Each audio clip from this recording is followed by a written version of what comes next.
So I'm Jeff Charcot Kelly Kurtz with Simply Well Seniors, and this month's seminar is about longevity, and we're going to talk a little bit about how folks in other parts of the world have figured out how to extend their lives and live longer and live a happier life. So just a little bit about us.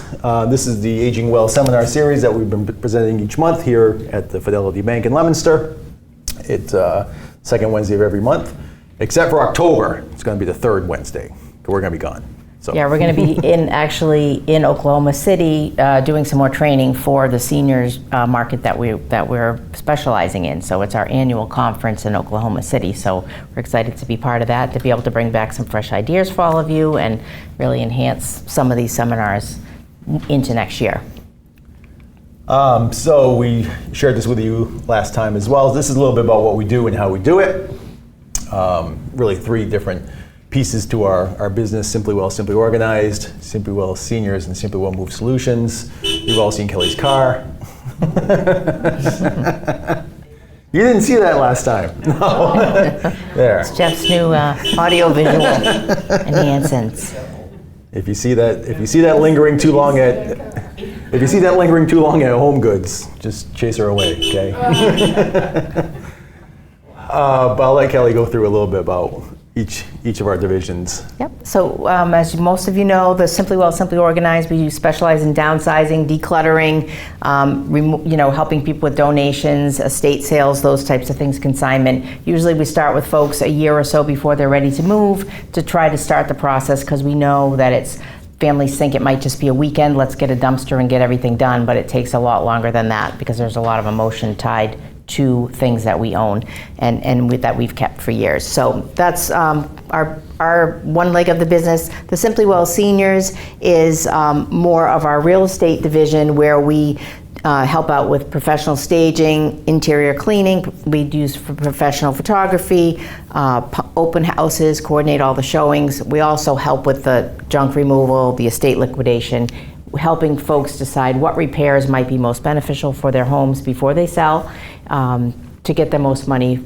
for their one-time chance at selling their property. And really acting as a project manager of the whole process, so the homeowner isn't out sourcing the trades or the other folks or the estate liquidator or the junk removal. That's we have some vetted folks that we use, and we coordinate the whole process. So project management. Yeah, one-stop shop is kind of what we've been able to do for our clients to make them feel at ease, so that we come in and help them with the entire process. And then the Simply Well Move Solutions is our move management division, which is our newest division, where we help people with the actual working with the professional movers. So we're not the actual movers, but we work with your mover, and we help with pre-packing, getting things ready to move, and then we help set up the new place that you're going to by unpacking, hanging pictures on the wall, getting the furniture set up, doing floor plans, helping you decide what you can take from your old house to your new place, so that when you move, you feel like you have a mini version of your old home, if that's what you're looking for. So that's kind of it in a nutshell. That's it in a nutshell. Yes. Okay. So today we're talking about longevity, and we found this little clip. It's a little bit emotional, so we're bracing you, but it's really powerful, we think. So have a look.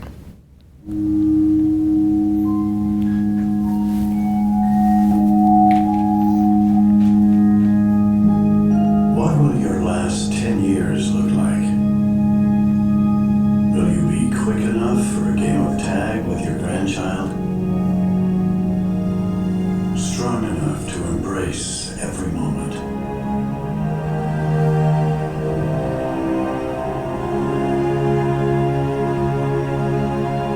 Will you grow old with vitality? Or get old with disease?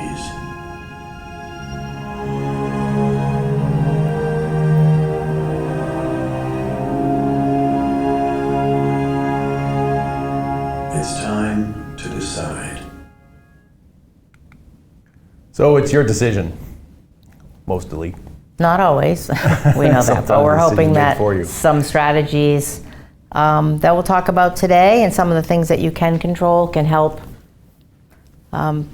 change the course of some of your health patterns by choices that you make and providers that you use and things like that. So Ignore your health and it will go away.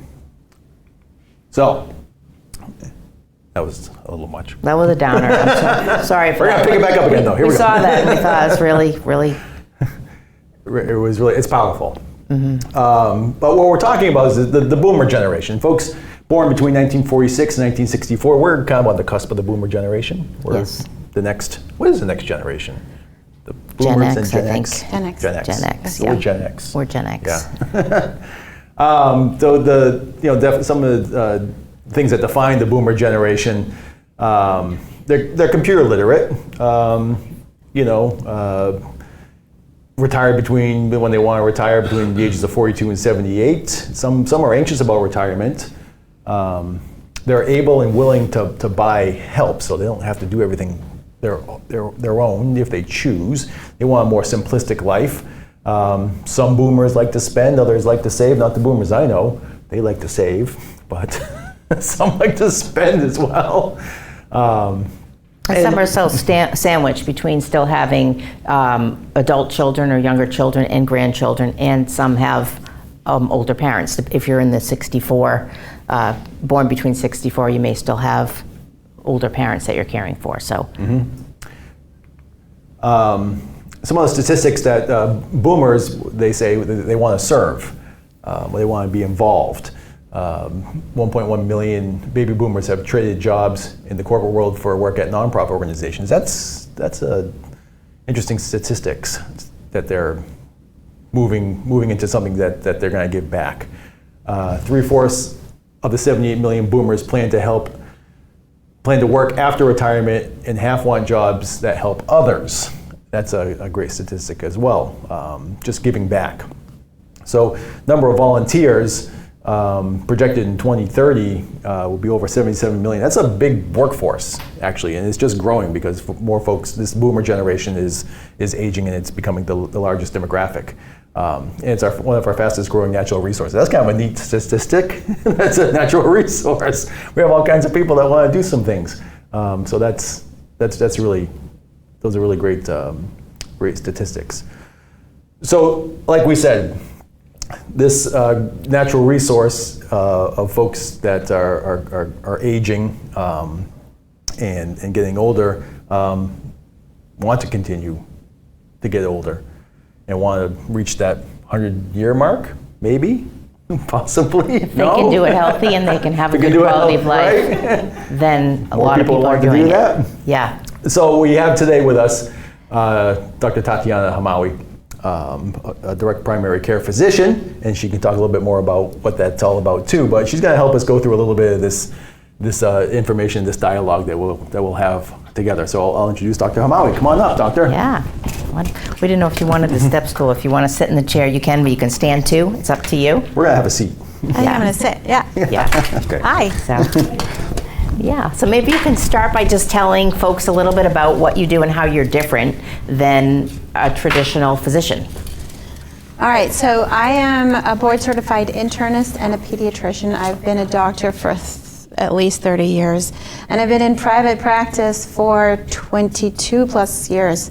And over the last year and a half or so, I've changed the model of my practice to leave the insurance companies and go directly to direct patient care where the patient is my customer. Because right now when you go for your medical care in a hospital-based primary care service or a large corporate-based primary care like the big groups that we have around here, you're not the customer. Your insurance company is the customer, and if you've noticed as time goes by, you get very little time with your doctor, and they don't have a lot of time to listen to you. They have to follow their hospital protocols and do what the insurance company wants. So you have over time become less important, and this is not what we signed up to do. We signed up to take care of our patients, to listen to them, to advise them of what is in their best interest, the pros and cons of every intervention that they get so they can make an informed decision.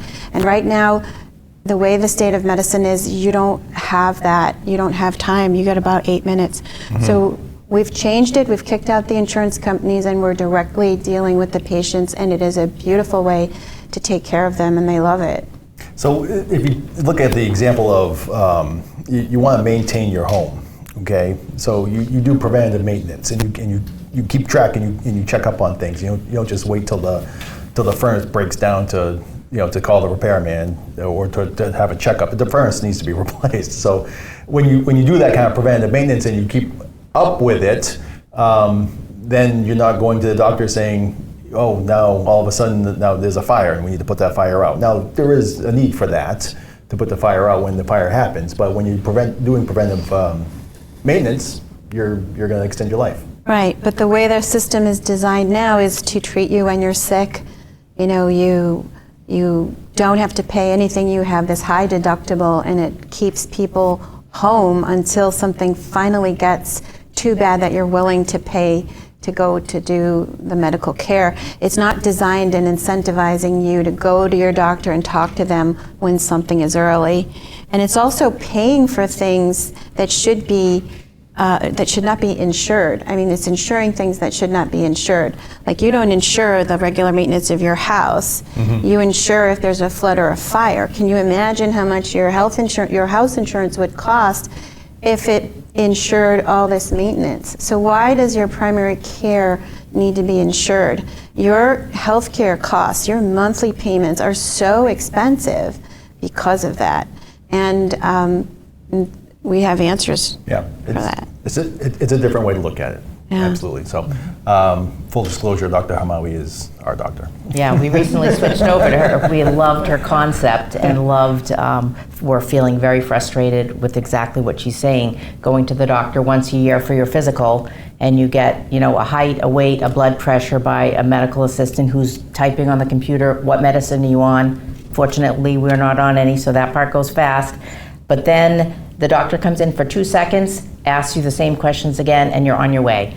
And you really don't get to discuss anything. If you think about it and you have something written down, you can get one question in, and it's awful. So we've been able to have great conversations with Dr. Hamawi and be able to spend time talking to her and hopefully preventing things from our family history that could develop into problems, because she'd look at it earlier and do preventative blood work and things that would help us have better control of our health. Mm-hmm. So that's what we're excited about to share with you. So, what we're going to talk a little bit today about is about the Blue Zone Solutions. Now, Dan Buttner, is that how you pronounce his name? I think so. I think so. Anyway, if you've seen his documentary about blue zones, and he has a book as well, The Secrets of Living Longer. Netflix is coming out with one at the August 30th. Netflix will have a presentation on this. Great. Excellent. Yeah, good. So when Kelly and I actually watched some of the documentary, and so what we found was this is really interesting, because there's some very similar traits and habits that these people in different parts of the world have in common, and they're living very healthy, longer lives in these parts of the world where he has done his studies. So where people seem to be living the longest and the healthiest: Okinawa, Japan; Sardinia, Italy. That's a great place to go, just to go. Nicoya, Costa Rica; Iquiria, Greece. That's another great place to go. And then Loma Linda, right in California. So what he found, and I'm just kind of gleaning a little bit of the information from the study here, just to kind of get the conversation started. That there's a power nine. There's a lot of what everyone has in common in those places. So what they all have in common is they move naturally. They keep moving. They take walks. They exercise on a regular basis. They know what their purpose is. They get up in the morning and they know, yes, I'm happy to be up, and this is what I'm doing today. This is what I'm all about. They do a little bit of downshifting. They don't work quite as hard. Now, we tend to go hard, go fast on the weekend, and then Monday morning we regret it. But they slow it down and know what their limits are. Of course, the 80% rule. You have to have moderation as well. More of a plant slant kind of diet, less, Less red meat, less animal fat. less sugar, all those kinds of things. They do include in every part, different parts of these the world that these folks are living longer, that there is moderation in their alcohol consumption. Red wine. Red they're wine finding. mostly, yeah. Yep. They put family first, and they gather themselves and surround themselves with their families. They tend to belong to a community, some type of community, whether it's a church or family community, and they surround themselves with the right tribe. So these are some things that all these folks have in common. Today we're going to talk about a few of them a little more in depth. People that move naturally, how they know their purpose, the family first, and belonging. So, and then we'll have this conversation back and forth about a little bit of this. So, what these folks have in common, like we said, they move naturally. That they don't pump iron or run marathons or join the gym. Thank goodness. Gee. Instead, they live in an environment that constantly nudges them into moving. They're out there in their gardens. They don't have a lot of mechanical conveniences. Every opportunity that they have to go to a friend's house or they'll go to a church, they're all occasions for a walk and to get out and move. Why is that important? Well, exercise is very important. I have plenty of patients that are from other countries, and when they come here, they naturally gain weight. When they go back to their home country, they easily lose 10 pounds, and it's because they're walking everywhere they go. They don't, like here, everything is so far away and everybody's got a car. Everywhere you go, it's a car ride. I mean, I've even seen that if you're in like one of those shopping mall parking lots and your car's over here and you're going to that store, you get in the car and you move it to go to the other store. There's no walking going on. You know, most of the year here also the weather is not cooperative, and so we don't do a lot of natural walking. They really want you to do at least 30 minutes 5 days a week of vigorous exercise. Vigorous is a little more than walking. That includes something like swimming or maybe jogging. But as we get older, those things are a little harder to do, but just generalized a good walk. So wherever you can go, incorporate that in to what you can do and maybe add some stairs. And they were saying even in Japan, the older people are so used to continuing to, they sit on the floor, so they have to get up and down all the time.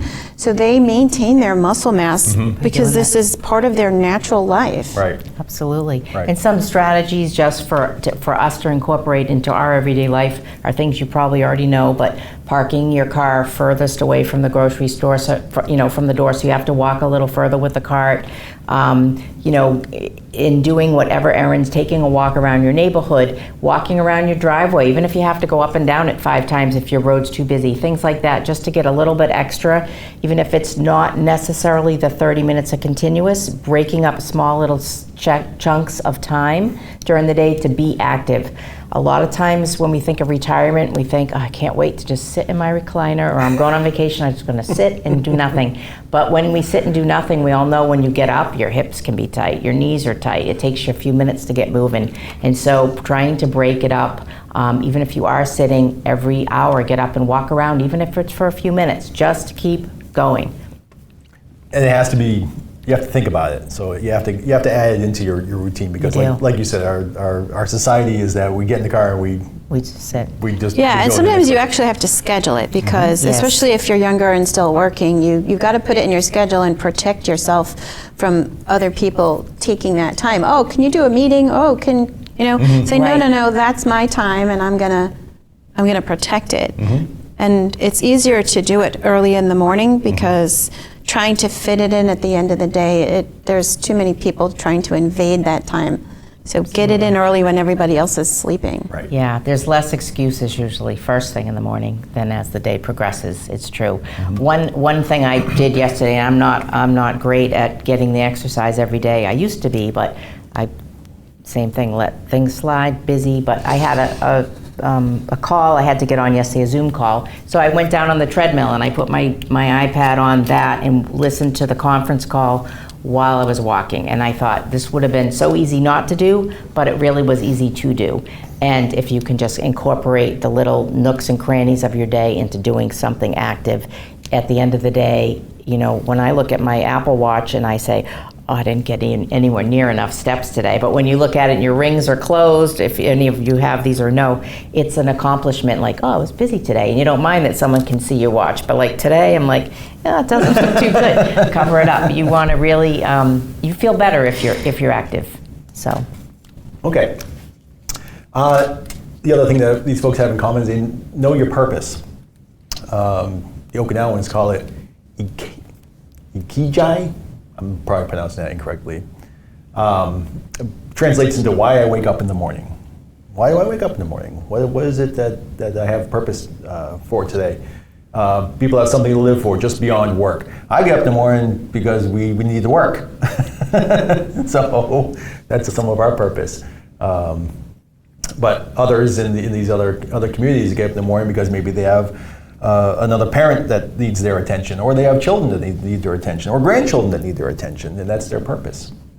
Research has shown that knowing your sense of purpose is worth up to 7 years of life expectancy.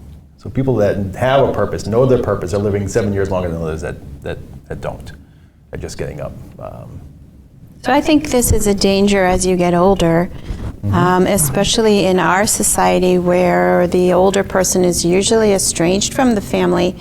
There are many cultures, many of these cultures, all the family lives together, the grandparents, the great-grandparents, taking care of the children. They play a role, an active role. And here you tend to be a lot more alone. And the loneliness and all of that in our culture is really damaging. So wherever you can fill your life with family and even friends, just make new friends. And in Japan they have these things.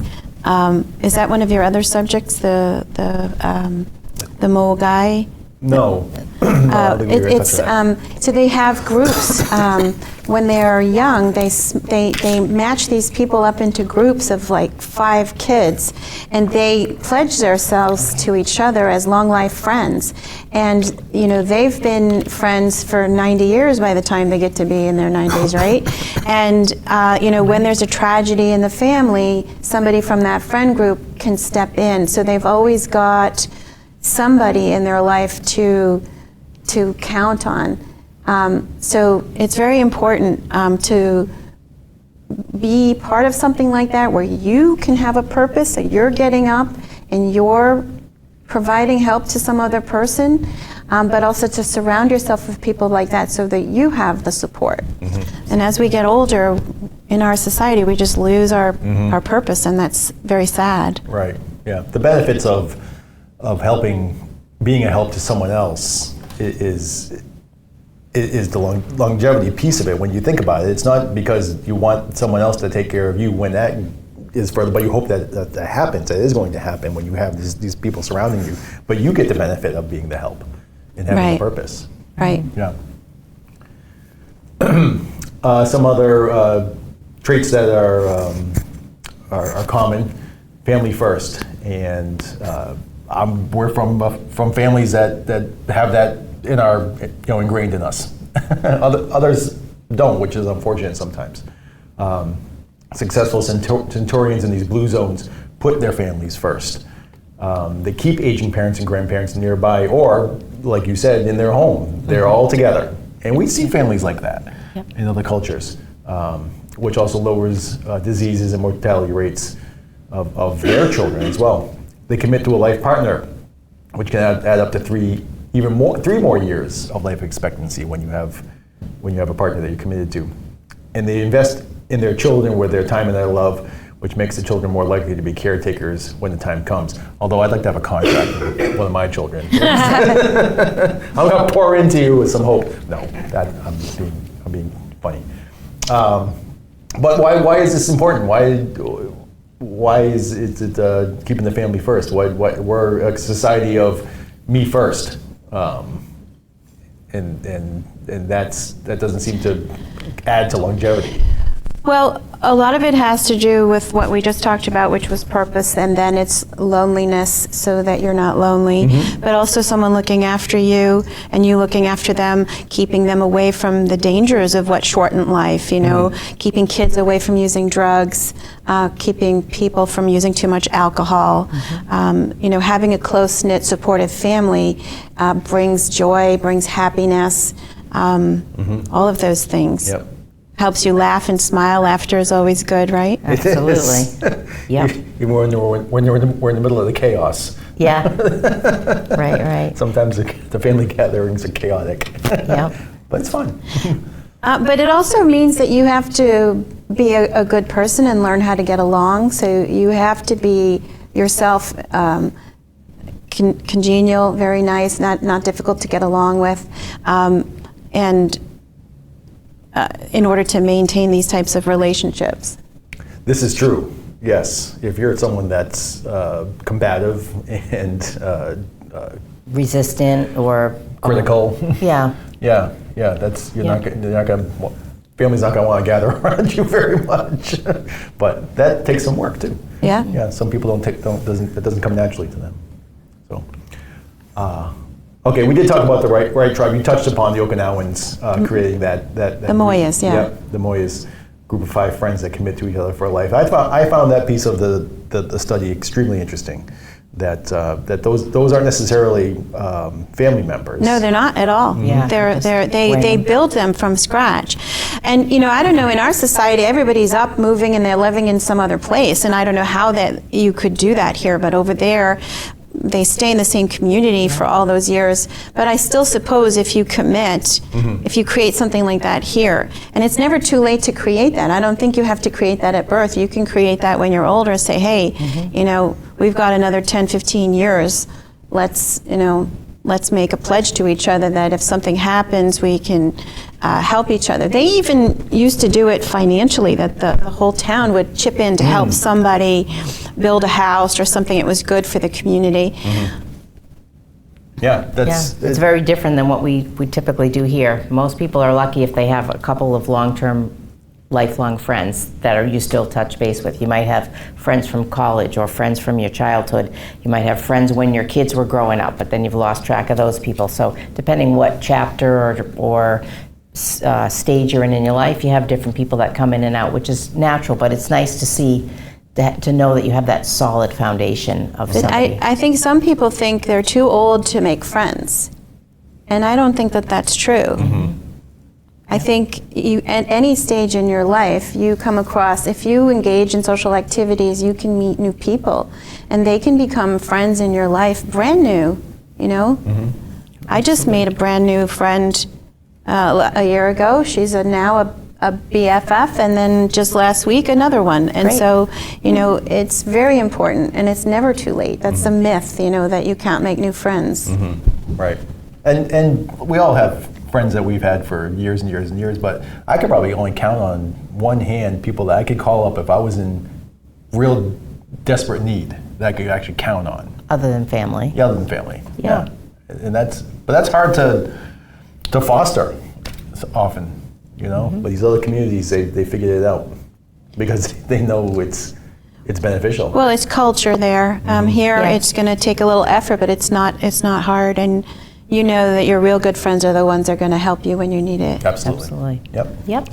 So, Yeah. all right. So we went through a few of those things that were in common, but we also have some questions that we prepared in advance. And Dr. Hamawi did her homework. I did my homework. Yeah. But we don't have to go through all of them necessarily. I guess I was thinking about the genetics and what the role genetics might play in health, because, you know, these are all fabulous ideas. Some of us, we've seen people that, you know, smokers, drinkers, don't take any care of themselves. They're thin, they seem healthy, they have nothing wrong, and other people do everything by the book and they end up sick. So how much does genetics play a role in health from your perspective? I actually wanted to interview the audience and see what they think before I answer. Okay, absolutely. So who thinks, how much genetics, take a guess, what do you think? 30%. Yeah. 50. Yeah, it's about 20 to 25% where genetics plays a role. And then the rest is your environment influencing your genetics, as well as a little bit of luck, like not getting run over by a truck or something like that, right? Right. Yeah, it's about 25%. So, that 25% you cannot control. So you need to focus on the parts that you can control. And there's a whole lot there that you can do. That's important. Because there is a much bigger percentage of things that you can control than the genetics. So. And a lot of what influences our genetics, it's called epigenetics. So the way you eat influences your genes. That's called epigenetics. So it's not simply that eating healthy just miraculously is good. Eating healthy affects your genetics. So there are certain foods and things that are very inflammatory, and they promote bad things happening to your genetics versus good things. So there's an important interplay between genetics and your choices that you make in life. Absolutely. And I think you brought up inflammation. That seems to be one of the biggest causes of most everything that we've learned about or talked about, and can feel it ourselves if we eat food that's highly inflammatory, something fried, sugar, a lot of trans fats. Yeah, trans fats, alcohol, anything. We know the next day or 2 days later we say, oh, we feel awful. My knees hurt when I'm coming down the stairs. And I can tell I've had a lot of gluten or I've had stuff that for me personally affects my body. I can tell when I eat cleaner. So what other things are you seeing in terms of sugar, alcohol, any other foods or food groups that people should really avoid other than the obvious, or what is your well, one of the general rules is that when you go to a grocery store, you shop the outside of the grocery store, the outside margins, because that's where the fresh fruit and the fresh food is, and everything in the middle is boxed. You want to eat a whole food type of diet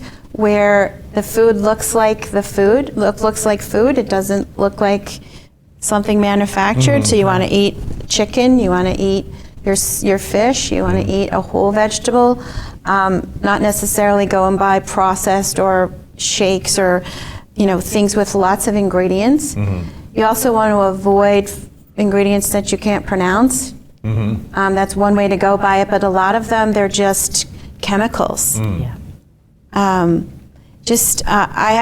I said, people go from here and they go overseas and they say they eat the same, but they don't, because the quality of the food is better and they come back feeling better and healthier. So the quality of our food here is not very good. So try to choose things that are whole foods and more plant-based foods. That doesn't mean you can't eat meat, but you should eat meat once in a while so you get your iron, but make it more of a Mediterranean-style diet where you're choosing plant-based, you're choosing legumes, fresh vegetables, things with lots of color in them.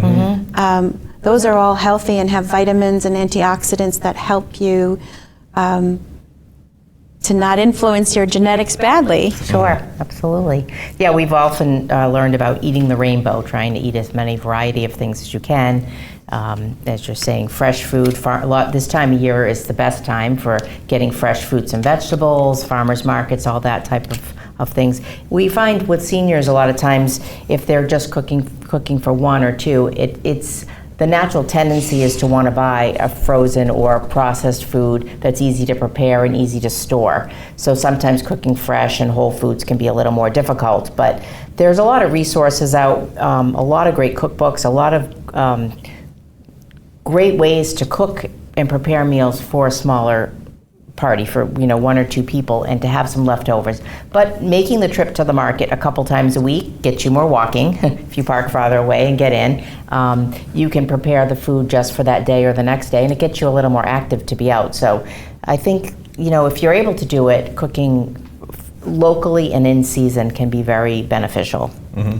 Yeah.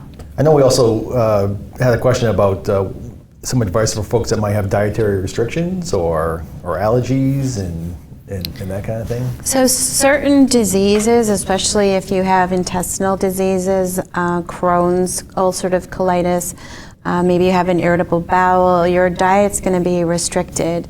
So this is where you need to consult with your physician to see what nutrients are you missing. Are you going to be vitamin B deficient, iron deficient?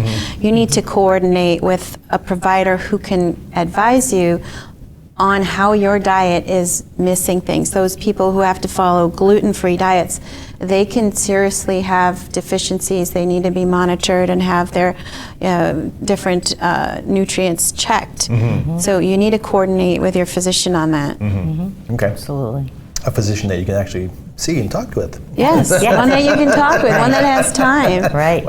Have you had any patients or any insight on fasting? There's been a lot of talk about intermittent fasting, and sometimes, especially with older people who may be diabetic or pre-diabetic or taking certain medications they need to take with food. Do you have any experience with success with that or recommendations for someone who might be interested in trying a fasting? Yeah, so intermittent fasting is the new fad, and it's actually been studied and shown, I don't think there are any yet randomized trials, but they show that when you have a period of at least 17 hours where you're not eating, of course you're drinking fluids, but you're not eating, that it induces something in your body called autophagy. And if you think of that as the garbage trucks in your body going around and cleaning up all the trash and getting rid of it, it promotes that kind of healthy activity, and that reduces inflammation. However, if you're an older person and you fast for a long time, you might be on medications that, all of a sudden your blood pressure goes down or your sugar goes down. And so you might not be able to do long-term fasts. For younger people, they do recommend doing a fast, like a 24-hour fast once or twice a year, and then doing slower fasts, shorter fasts intermittently, but it may not be possible. But sometimes we have such bad habits that we eat all the way up until 10 o'clock at night, and then we go to sleep, and then we eat first thing in the morning, and so we only get an 8-hour fast. So you might still be able to do a healthier 12-hour fast, which is not really very dangerous. Just clear it with your physician to make sure you're not going to bottom out your sugar. Yep, good point. Yeah, and that's can be a little easier than it sounds. Sometimes just stopping eating by 7 o'clock at night, and then getting up in the morning, maybe having your coffee or tea. You can still have M&Ms at 8. No? But then you may not eat something until mid-morning, 10 or 11. So you've kind of given yourself that longer After break. breakfast sandwich at 8. No. Well, another trick could be that if you are going to eat something in the morning, make it a protein-based meal and not a whole bunch of carbs. Yes. Like you can have your keto meal in the morning and then introduce your carbs later in the afternoon. Absolutely.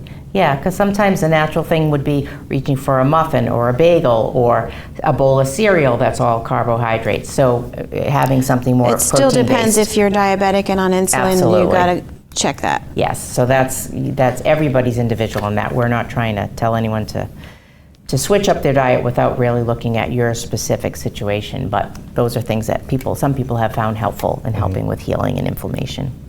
So we touched a little bit on, you're having a healthy, mental state as well, and a lot of the things that folks are doing in other parts of the world, gathering with family, having those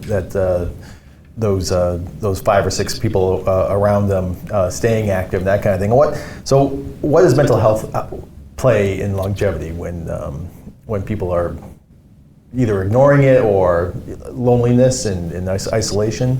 How does that affect longevity? Well, depression can affect your eating habits. So you may not eat well. You may choose unhealthy foods. You may seek out the sugary foods when your mental health is not optimized. And that's important. But there's other things that are tied between mental health and longevity, and that is dementia. And one of the things outside of food that's related to dementia is your hearing. So as you get older, if you don't protect your hearing, there is a distinct correlation between hearing loss and dementia. And Do you know when you go into a room and you smell something, it's a strong odor, and then after a little while you don't smell it anymore? You become what we call nose blind to it. So when you lose your hearing, if you lose it, your brain turns off. It's just like going nose blind, only it's not temporary, because you've lost it for a long time. Your brain atrophies. And it won't hear that tone anymore once it's gone. So by the time you seek the hearing aid, you can only protect what's left. You can't gain back what you got. So all the people who say, oh, I'm fine, I'm fine, I'm fine, until they finally can't hear, they're only going to preserve really what's left. And so I can tell you, even my own family, you know, no, it's not me, you're mumbling, you know. You got to get your hearing checked young and protect it, because it does correlate with dementia. Okay. What are some ways you can protect your hearing? What are the best strategies? Well, when you're young, careful with the concerts that you go to. They're very loud. Bring ear protection. And of course, nobody wants to do that because they don't want to get called out. But you have to protect yourself when you're in loud places. If you have a job where there's a lot of noise, you should have the proper hearing. And then as you get older, go get screened young. And you can do that free. Any place that does hearing aids will give you a free hearing screening. Even Worcester State College is a great place to go, because they have people that they train, and they want to have subjects that they can study and they can practice on. And so you can go and get a free hearing test and get your hearing checked. Okay. We often joke, we have a neighbor that is out mowing his lawn and he's always got his earmuffs on, and it's probably not a bad idea, but we say, oh, you know, he's got I'm guessing he's probably listening to music there, so He may that's be. another danger, is all our headphones and everybody's listening on a device. Just make sure that you're not putting it up too loud to damage your hearing. Sure. Okay. Good to know. You know, we also talked about you know, maintaining strong social connections as we age, and those kind of things that you know, when I think of folks that are active and have been active, and you know, you talk to them and you don't even think that they're half the age that they say they are. You know, we all know people in their late 80s that look like they're in their 60s. You know, but those are the folks that are active in a community, in a church, in a you know, They're walkers. They're outside doing the gardening. gardening club, right? Yeah. Yeah, all those kind of things. Talk a little bit about how that's important too. Can you clarify your question?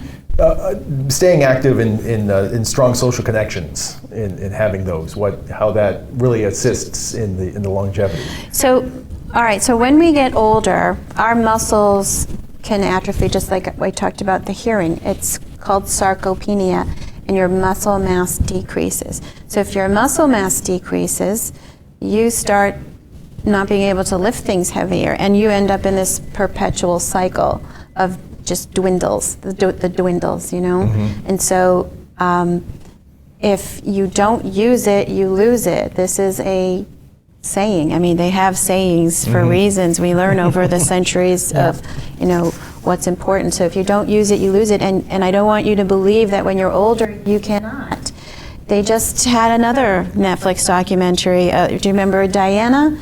The woman who finally swam from Florida to Cuba. Oh, yeah. She was in her 60s when she did that. So she had that mindset, that determination, that purpose. I'm getting up every morning and this is what I'm going to do. And she tried and she tried and she tried and she failed and she tried and she failed and she tried until she did it. But she was capable of doing it. So don't think that you're ever too old. You can still do it. And actually, one of the things I brought here is a study done in Harvard. They took information from a lot of other studies that were ongoing, and they did this analysis, and they found the 5 things that are in their study showed the best benefit in longevity. And you know, that's the eating healthy, the exercise, the not smoking, the limiting your alcohol, and keeping your body mass index down. But they also showed it really doesn't matter when in life you start these things, you can still make a difference. So I have the graphs there. They're very pretty graphs, and they'll show you, if you do one of them out of the 5 things, you're still making a difference. So whether you can do one thing or you can do 5 things, the people who have the dietary restrictions, they might not be able to do some of the dietary things, but if they can not smoke and they can keep their weight down and they can do the exercise, they can still make a difference in their life. And we really don't want to focus on the longness of our life, but on the health of our life. There's a new term, they've coined it, it's called health span. So not your lifespan, but you want to increase your health span. It really doesn't matter when you start. You can start right now at your current age and make good choices, and they will make a difference. That's important. Yeah, I think we see that. Sometimes you'll see a study of a smoker smoked all their life, and they take a lung x-ray or a scan, and then they'll stop smoking, and in a very short time, you can start to see the lungs to clear up, or enough you can see a difference. So that's very true. It's never too late to say, forget it, I'm already over the hill. I'm just going to keep going this routine. Because I think every day makes a difference in terms of what choice you make next. Even if you made one that wasn't so great, doing the next best one can be helpful. And we have some really good books over on the table too that you can look at later. Outlive is one of the ones that I've been listening to on audio by Peter Attia. He's a physician, and it's a science of longevity. It's a fabulous book. The Stage Not Age is kind of what we base this on, as well as the Blue Zone. We have a cookbook and a regular book to look at, but they're good information just to go back after what you've heard today to reread and to find maybe a nugget or two of something you could change in your life that would make you better and healthier moving forward. So the one last question I had, and I think we can probably touch on this. We've already touched on it quite a bit, actually. Are there any emerging trends or technologies that you think might be significantly impacting aging in the future, or is it just doing what we already know? Oh no, there's an entire science of longevity, and it's developing, and it is magnificent. It is, I'm sure it's driven by commercial interests. Everything is driven by commercial interests, so you have to be careful what advice you're getting. But what they're looking at is that, we all think that aging is a normal, natural process. And the science of longevity is changing that and showing that aging is actually a disease that can be intervened. And they're using AI and measurements and computers, all of that to create things called aging clocks, and it's going to be personalized medicine, so it's different for person A versus person B. And this science is so new, and it's developing, and it's going to be able to help you turn back the clock someday, and so that when you're 60, you're living maybe 40 years old. And aging will now then be defined as a disease to be prevented. Because what happens when you age is you get age-related diseases. So if you can prevent the aging process, you can prevent the diseases. And so it's a fascinating new science that's coming out with all kinds of things that they can measure, new biomarkers and all that, but it is a vast and interesting new field of medicine. That's really interesting. Yeah, that's exciting stuff. And unfortunately, with your regular physician, that's probably not something that they would even discuss with you. Somebody, I would imagine, more like you, that is looking at more prevention versus putting out the fires, is going to have those conversations with you earlier in your life to look at those things. But it's never too late. It's never too late. It's never too late. Absolutely. Are there any other common misconceptions of aging that people expect, I'm old, this is supposed to happen, that we just kind of accept that we could make changes on? And some of it's hearing, like you're saying, you could, people think as you get older you're just going to lose your hearing, but you don't necessarily have to, or you can have hearing aids, you can do some preventative things to slow down that process, possibly. Any other, Well, yeah, some people believe that older people don't need as much sleep. We all still need enough sleep. You may not be able to take it in a big chunk. Do you remember when you had a baby and you were raising that baby and they would sleep for 40 minutes and then be up and then sleep for 40 minutes. I mean, they slept in chunks, right? We still have circadian rhythms and cycles, and those rhythms might change, but the total amount of sleep you need is still about 7 to 8 hours, or 8 to 9, 8 hours, right, per night. And so if you can't manage to get that in your sleep all in one chunk, it's important for you as you're aging to take a few naps and get that rest. And then if you're sleeping using medications, you might be sleeping, but you may not be really getting a good, deep quality sleep. So talk to your physician about how can you manage your medications, because sometimes the medications affect your sleep, and manage your lifestyle and your habits to improve your sleep, because sleep is very important. We talked also about how it's never too late to make the changes, how some people also think that depression is a normal part of aging. That is not true. Dementia is also not a normal part of aging. Some of these communities, they don't have any dementia at all. So it's not necessarily a normal part of aging. Some people are afraid to exercise when they're older because they're afraid of injury. And if that's the case, hire somebody or work with somebody who you can be safe when you're exercising, but just don't not exercise. And then lastly, they all think that osteoporosis is just for women, but men are at risk for osteoporosis too. And so as you get older and your hormones go down and you're sitting there and watching TV and you're not using your muscles, your bones will become osteoporotic, and men too can get fractures. And a fracture in an older person is very dangerous, especially a hip fracture. Right. Yeah. Right. Okay. All right. Well, I think we'll ask if anyone else has any questions from the audience. Lana. Let me get the microphone. Oh, it's right. Yeah, right here.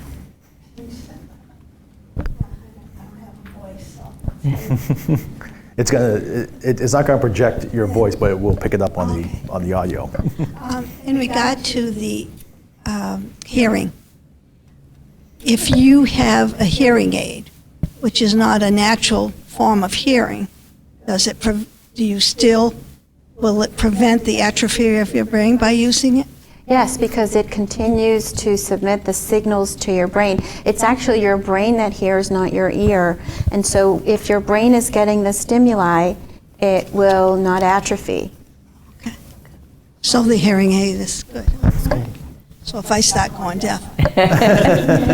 So the same phenomenon happens to young children who have strabismus when their eyes are not straight. If you don't correct it, the eye that isn't being used is going to go blind, and that's what a real lazy eye is. So it's not that the eye turns, but that because the eye is not being used, it stops seeing. So all of these phenomena are very important. You must protect your hearing as you get older. I can't stress that enough. Okay, that's a good point. Anybody else have any other questions? Yeah, ask away, because it's a real treat to have Dr. Hamawi here, and even if you have questions about the type of practice that she does or anything at all. So we'll be, okay, yes. Well, we Just have to so they can hear it back there. on the audio. Now, if you have like dementia in your family, is there ways that you can help prevent that, or is that something that's hereditary? So it's not necessarily true that if you have Alzheimer's in your family that you would definitely get Alzheimer's. There is a vast amount of study now in Alzheimer's and dementia. And so as I mentioned, maybe your elderly person in your family got dementia because they couldn't hear. Maybe they didn't address their nutrition as they were growing older. Maybe they didn't address their depression and their loneliness. So there are a lot of environmental things that you can do to help delay, offset, or prevent dementia. It's not necessarily true that it's hereditary. Thank you so much. Good. Okay. I like that bit of information. Yeah, that's good. Excellent. All right, so we'll be here, and Dr. Maui will stick around for a little while as well. We're kind of getting to the end of our time. You'll stay around for a little bit? Sure. Okay, thank you. Upcoming events next month, September 11th, the second Wednesday, Stepping Confidently, Fall Prevention and Safety for Seniors. We have a physical therapist coming and hopefully a gal who runs the Silver Sneakers program, which is an exercise program for seniors. So those are two of our guest speakers so far that we know. And then October 16th, it's the third Wednesday, so mark that in your calendar. Decluttering and downsizing, navigating the journey of letting go. We're going to have some special guests. Yeah, we're going to have some folks that we've helped with the downsizing process who have transitioned out of their long-term homes, and we're going to hear from them about how that process was and how they feel after they've crossed to the other side of being downsized and how it's impacted their life. So a lot of folks have some good feedback from doing that, and sometimes it encourages other people to think maybe it's not that bad. Maybe it is. It's hard to say. You can decide. You decide. Yes. So thanks for coming. So if you could please fill out your evaluations. Yeah, we put some new evaluation forms. We tried to make them a little more relevant to the topic. So if you're able to fill that out, give us some feedback. If there's a topic that you'd like to see, we'll welcome your suggestions. We're really hoping to grow our audience and grow these seminars as we're winding down our first year into next year. So if you know someone who you think would benefit from coming, we'd love you to help us by getting the word out, by bringing a friend or two. If you have ideas of where else we could connect with folks to get them to come, because we feel like we have some really great speakers, and we'd love to be able to share this with more people. So we would love your help. We appreciate that. So Thank you for having me. Thank you. Yeah. Thank Oh, you. You're welcome. Chart also, Oh, and a chart. Yeah. Okay. yeah. Great. went on everyone's Yeah. clipboard. And we actually did bring a copy of the Blue Zone book that we were going to do a raffle. If you got a raffle ticket, we'll pull someone's number, and you're welcome to that book. I gave everybody a reference. All right. Okay. Perfect. So we'll grab Where's the, yeah, okay. that red one back there. All right, Yeah. perfect. Thank you so Oh, much. that was fun. That was great. I like your chair. It's cozy. Yeah. That's cool. All right. let's Okay. pick them out. We picked Oh, no, the me? number. We'll have you pull no, the no, ticket. No, let them do it. I don't know if I can see the number. We didn't talk about eyesight. That's the next Oh, big I was thing. just pulling it. Yeah, maybe you can read it. You have Okay, glasses I'll on. read it. Okay. 034-6503. All right, so Sandy gets the book. Yay. We'll expect a full report next month. You're welcome. Enjoy. Yeah. And this is for you. A little thank you you for didn't need to do that? just a little Thank something to you. say thank you for being here. Aw. Really appreciate it. Ooh. Ooh. Ooh, that's nice. You're welcome. Good. What's your name?